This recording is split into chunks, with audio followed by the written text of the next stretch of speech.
I crossed a line I can never uncross. I let my stepson look at me like a woman, not a mother, and worse. I looked back. I wanted to feel alive, desired, but what I did was unforgivable. I let his touch linger. I fed the silence. I made space for sin in the shape of love. And now? I'm not confused. I'm ashamed, disgusted. I ruined us. I ruined me, and I can't take any of it back. I crossed a line I can't uncross. And now, I'm asking myself, am I the only one who felt it? Don't forget to like the video, share your thoughts in the comments, and subscribe to stay updated on our latest stories. Before the cabin, my life felt like a slow suffocation. I'd wake up to silence, shuffle through empty rooms, make coffee I barely tasted. My ex-husband had left years ago, emotionally. Even before physically, Tyler stayed, but after the divorce, he went to college, started building his own world. I was proud of him. But when he left, the quiet turned deafening. I kept myself busy. I worked in HR at a local insurance firm, deadlines, complaints, birthday cupcakes in break rooms. I smiled when I had to, laughed when it was expected. But inside, I was just flatlining. There were no more arguments, no more passion, no connection, just long days and longer nights. Sometimes, I'd catch myself scrolling through vacation rentals. I'd stare at photos of lakeside cabins, forest views, cedar decks soaking in sunlight, places that looked like they could breathe for me. So, when a bonus came through last quarter, I didn't tell anyone, I just booked it. 1 week, a remote cabin tucked between trees and silence. I needed it, for clarity, for air, for a reset. Tyler had just finished his final exams, and on a whim, I asked him to come. I expected him to say no, but he didn't. That decision, so small, so spontaneous, would change everything. I thought we were just escaping the world for a while. I didn't realize I was stepping into something I wouldn't know how to escape from. Tyler isn't my biological son, but I've never once thought of him as anything less than mine. He came into my life when he was 6, shy, guarded, barely speaking above a whisper. His father, Greg, was charming in public and cold in private. The kind of man who showed up when it made him look good. I think Tyler sensed it, even then. It was me who packed his lunches, who sat beside him during math meltdowns, who stayed up on the couch when he had nightmares. He called me Marissa for the first 2 years. Then one night, after I kissed his forehead and turned to leave, he whispered, "Thanks, Mom." I didn't cry until I got to the hallway. Even after Greg left, Tyler stayed. We built our little rhythm, me fumbling through single motherhood, him growing into a solid, thoughtful young man. He never got into trouble. He never slammed doors or cursed at me. Instead, he cooked with me, sat through old rom-coms, helped fix the leaky sink when I couldn't afford a plumber.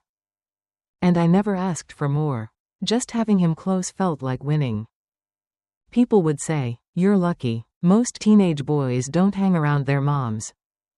But Tyler wasn't most boys. He was loyal, observant, warm in a way his father never was. So when he agreed to join me at the cabin, I was happy, grateful even. I just didn't expect how different he'd look in the steam. The cabin was everything I had dreamed of: cedar walls, wide windows that opened to a lake framed by pines, and a stillness that wrapped around you like a thick wool blanket. It was remote, quiet, untouched by the noise of real life. The kind of place where time felt slower, stretched. The kind of place where nothing should happen, and yet somehow, everything could. Tyler arrived a day after me, his duffel bag slung over one shoulder, his smile easy. He hugged me longer than usual. Maybe it was nothing. Maybe it was the silence between us that made it feel like more. I showed him around, proud of the space I'd found. He was impressed, especially by the hot tub on the back deck. "Looks like you're living," he teased, nudging me with his elbow. That night, after dinner, I poured myself a glass of wine and stepped into the tub alone. The jets hummed, the water bubbled, and I let the heat unknot months of tension in my shoulders. Through the sliding glass door, I saw him watching me. He wasn't staring, just looking. Calm. Curious. The next night, I asked him to join me. He raised a brow, smirked, but said yes. I changed into a black bikini I hadn't worn in years. It felt like a strange choice. But something in me wanted to feel seen. Desired, maybe, even if I'd never admit it. When I stepped out, wine in hand, Tyler was already in the tub.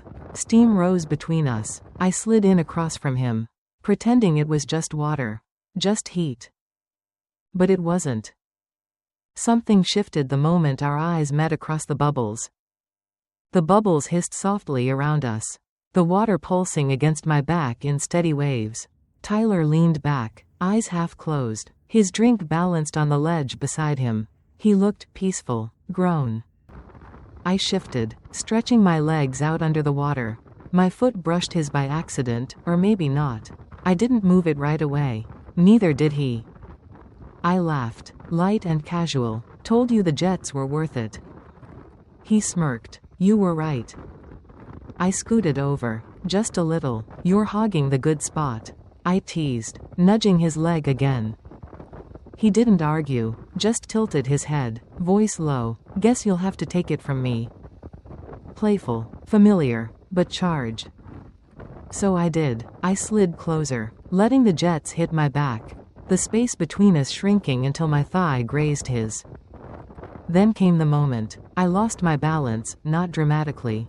Just enough to shift my weight, and ended up half on his lap. My hands caught his shoulders, slick with water and heat. For a breath, we didn't move. And that's when I felt it.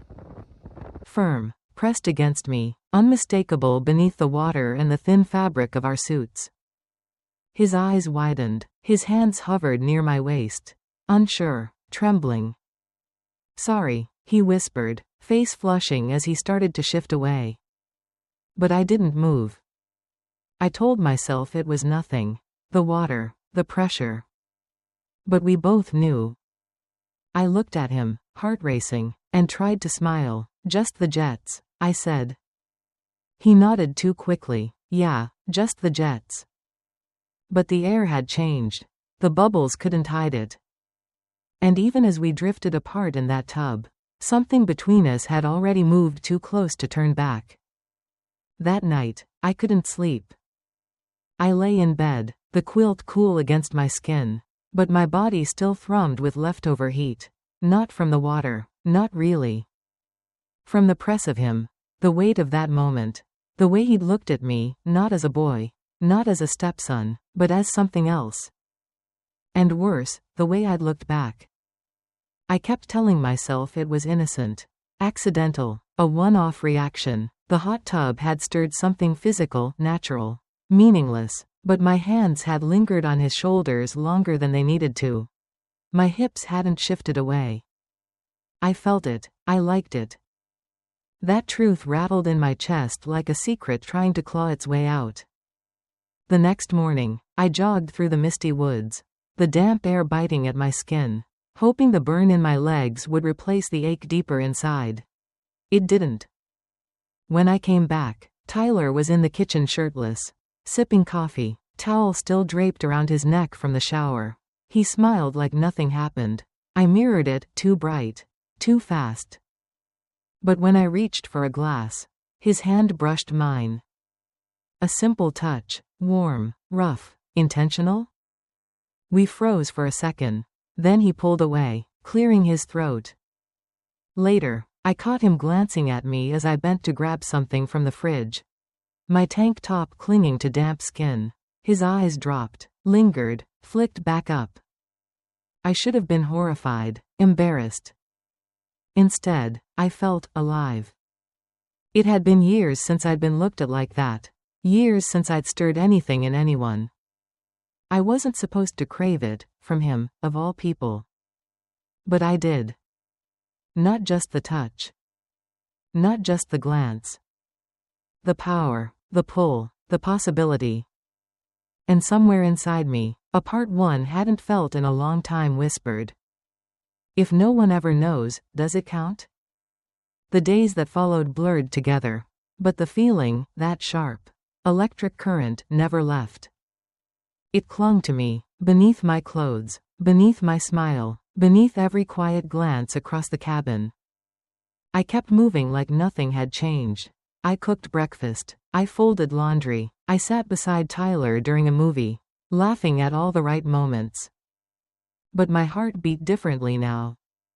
Every time he reached past me in the kitchen, every time his fingers brushed mine when handing over a mug, my breath caught.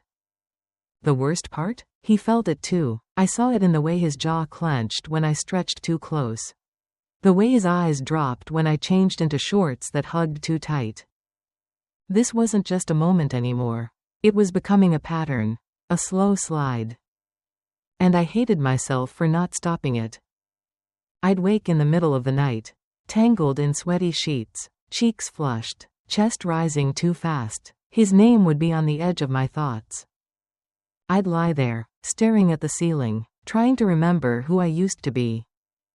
The mother figure, the caregiver, the steady one. But that line felt thin now, blurred. And beneath the guilt, something darker curled inside me. A thrill, a hunger. One I didn't ask for, one I didn't want. But it was there. Alive. I wasn't proud of it, but I wasn't ready to let it go either. Because when I looked at him now, I didn't see a child. I saw a man. And God help me, he looked at me the same way. It happened late one night. The cabin was quiet, dishes were done, lights dimmed. Tyler sat on the couch, thumbing through something on his phone. I hovered near the doorway, torn. I should have gone to bed. I should have stayed upstairs. Instead, I walked over, sat beside him, too close. The silence between us buzzed. Not awkward, just charge, like we both felt the same thing and neither knew what to do with it. I stretched my legs across his lap, like I used to when he was younger. A casual gesture, one I could pretend meant nothing. But when his hands rested on my ankles, light and warm, I didn't pull away. He didn't look at me right away, just sat there, still. Then, "Are we pretending nothing's happening?" he asked, voice barely above a whisper. My breath caught. "I don't know," I answered. "Are we?" He looked at me then, eyes dark, searching. "It's been driving me crazy." "Same," I said, before I could stop myself. We sat there, suspended between fear and desire. "I don't want to hurt you," he murmured.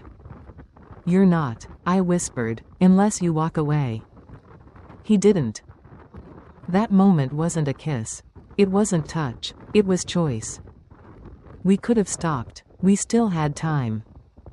But neither of us moved. Because deep down, we'd already decided. This wasn't just a slip. It was something we were choosing, even as everything inside us screamed it was wrong. And maybe that's what made it feel so right. So dangerously alive. We didn't plan anything. There was no date circled. No whispered intention. Just tension building, inch by inch, day after day. Then came the moment that snapped it all tight. It was past midnight. The fire had died down. The cabin was quiet. Tyler and I were in the kitchen, too close. Again, his hand brushed my hip as I reached for a glass. I leaned back into him, just enough to feel his breath hitch. Then headlights swept across the window. We froze. A car door slammed outside. Boots on gravel. Tyler's face drained. Who the hell? The lock turned. Panic surged. I shoved him toward the hallway. Go to your room." He moved fast, vanishing just as the door creaked open. And there he was, Mark, my ex-husband, Tyler's father. Coat slung over his arm, eyes bloodshot from travel. "Didn't expect me, huh?" he said, voice thick with exhaustion. "Figured I'd surprise you." I forced a smile, heart pounding so hard I could barely hear myself. "I thought you were coming next weekend." He looked around, his eyes narrowing. "You alone?" "Just me," I lied. He stepped inside, scanning the space. His gaze paused on 2 mugs on the counter, 2 towels near the fireplace. My stomach twisted. But he didn't say anything, just nodded, trudged toward the guest room. Tyler didn't come out that night. And I lay in bed, wide-eyed, heart still racing. We had almost been caught. And the worst part wasn't fear. It was the disappointment that it ended too soon. The next morning, everything looked the same. Birds outside, coffee brewing, Mark's footsteps creaking above. But inside, I was wreckage. Tyler barely met my eyes as we passed in the hallway. A nod, a flicker, the memory of his hand on my skin echoing between us. I stood at the sink, scrubbing a dish that didn't need cleaning, wondering what kind of woman I'd become. I hadn't touched him, not really. But I'd thought about it, wanted it, let it come close enough to burn. And maybe that's worse. Because it wasn't an accident. It was a choice. Or the beginning of one. The line we danced on, it didn't break, but it bent, hard. And the more I remember how it felt, the less I want to go back to pretending. Not because I'm proud. But because, for the first time in years, I felt something. Not numb, not safe, not lonely. Just alive. And now I ask you. If you were me? If someone looked at you like you were fire after years of being invisible? Would you walk away? Or would you let yourself burn?